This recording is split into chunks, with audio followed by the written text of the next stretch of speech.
all foxes everywhere. Today I'm gonna be reacting to a fucking scary video. It's called 3 Creepy True School Lockdown Story. This is creepy as ass. Let me turn this. Take these out. But I finally found 3 stories that take place during school lockdowns.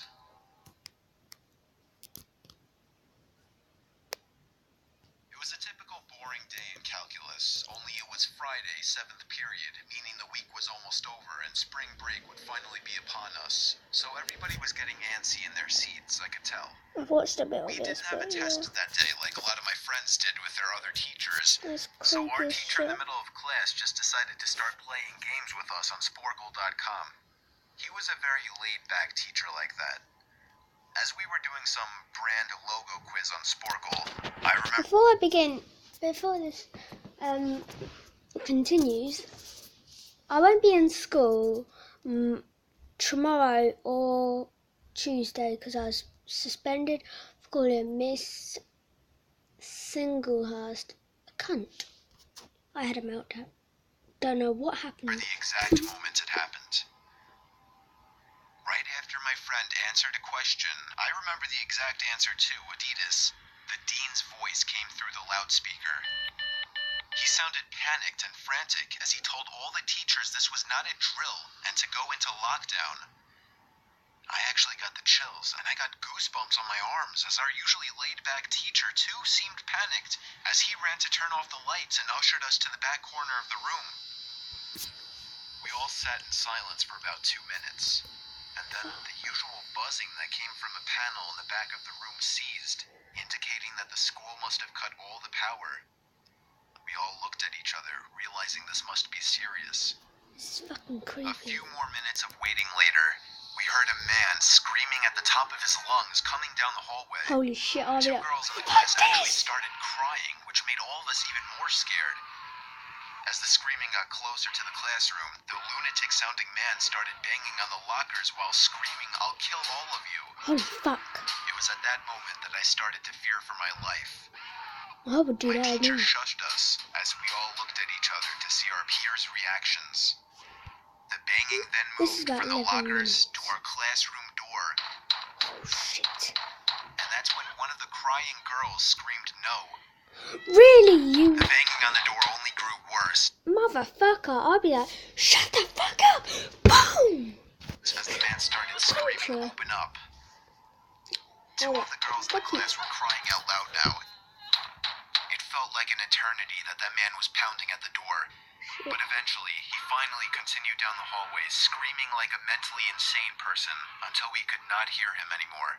Holy fuck. I'd say 10 minutes later, though it felt like half an hour given the situation, the dean came back on the loudspeaker explaining the situation, which was surprising for him to do.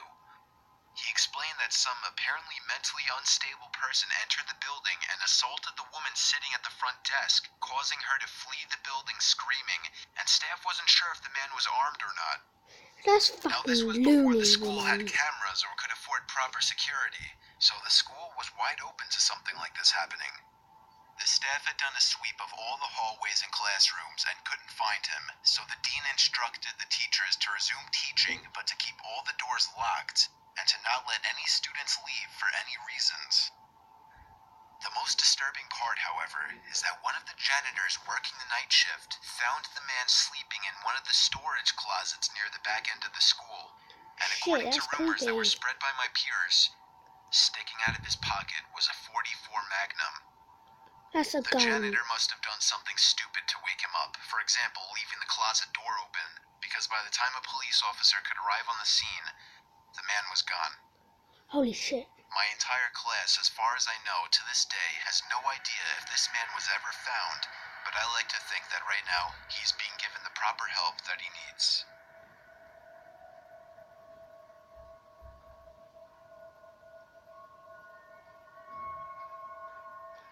My school has 2 lunch periods. First lunch period is for all 6th graders and some 7th graders.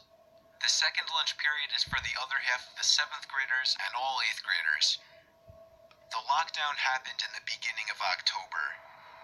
The day the lockdown occurred, it was overcast and rainy. During the first lunch period, I heard 4 loud booms. I personally thought it was thunder, but the entire lunch crowd started screaming. I was thinking those kids were just serious pussies, but the campus security came in and started yelling at people to go into the multi-purpose room. And the kids who were in line buying... Give us a sec. Okay, I'm just getting a drink. And we're back with a drink. Lunch had to throw out their lunch and come inside. Me and some friends went inside the room along with a huge group of other kids. Everyone was curious as to what was happening. Our multi-purpose room is huge, and the back wall of the room is made of see-through glass. When me and my friends were rushed inside the campus, security was covering the glass with the curtains, and there were adults at every exit. My friend Eric was curious, as well as the rest of us, so he asked one of the adults what was going on.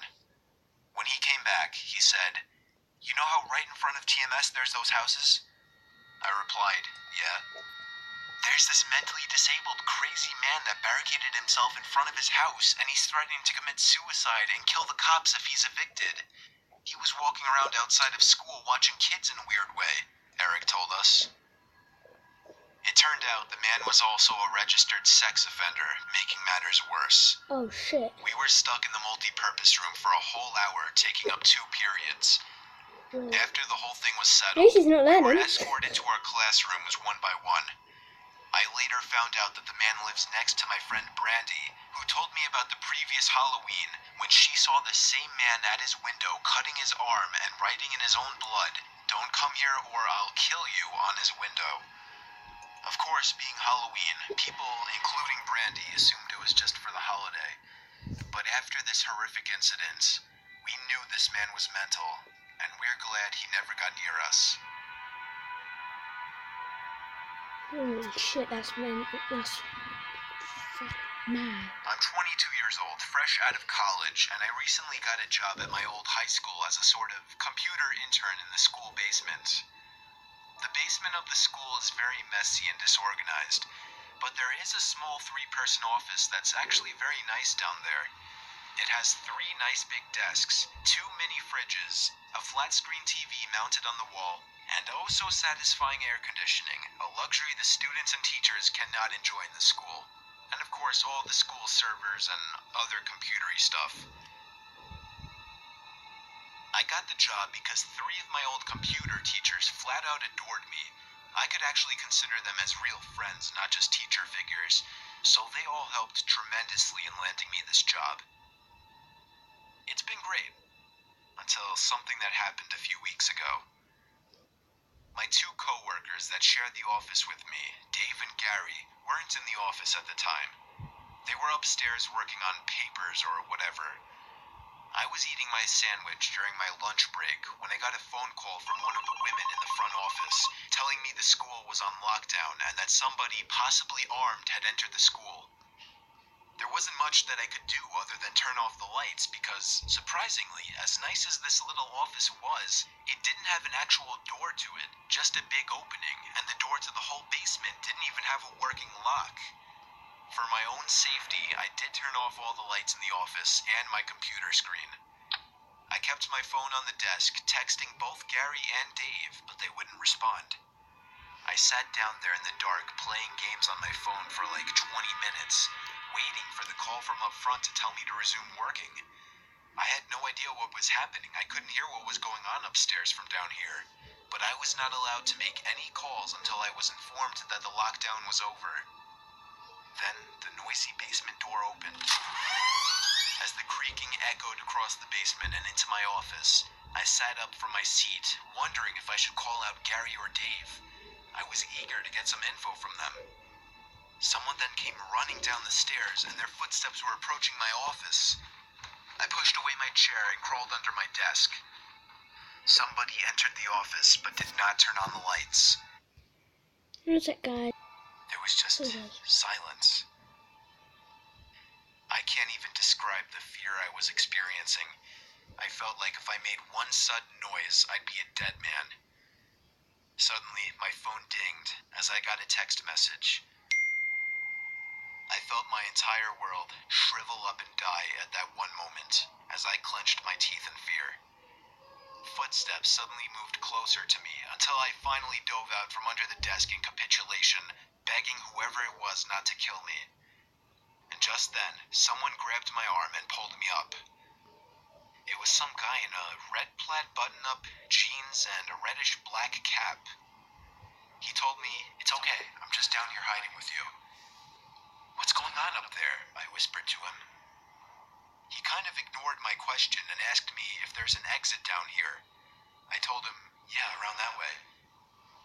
Before he could do anything else, I asked him, "Who are you?"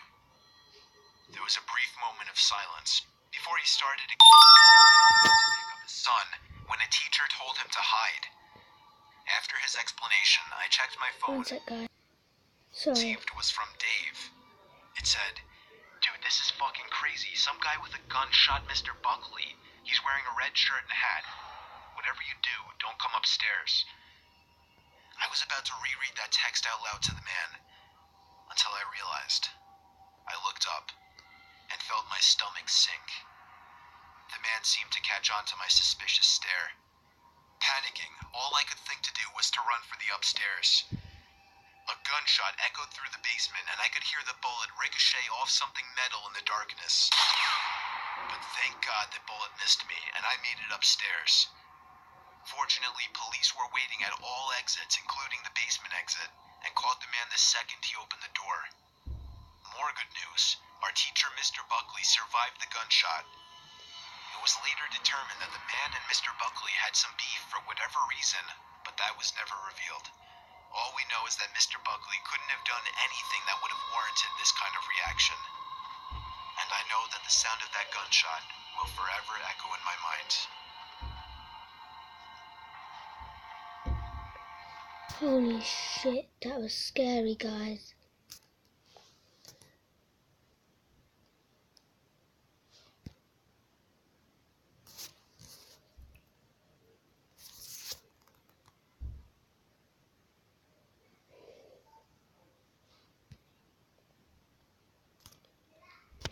I'm gonna add this in so be up.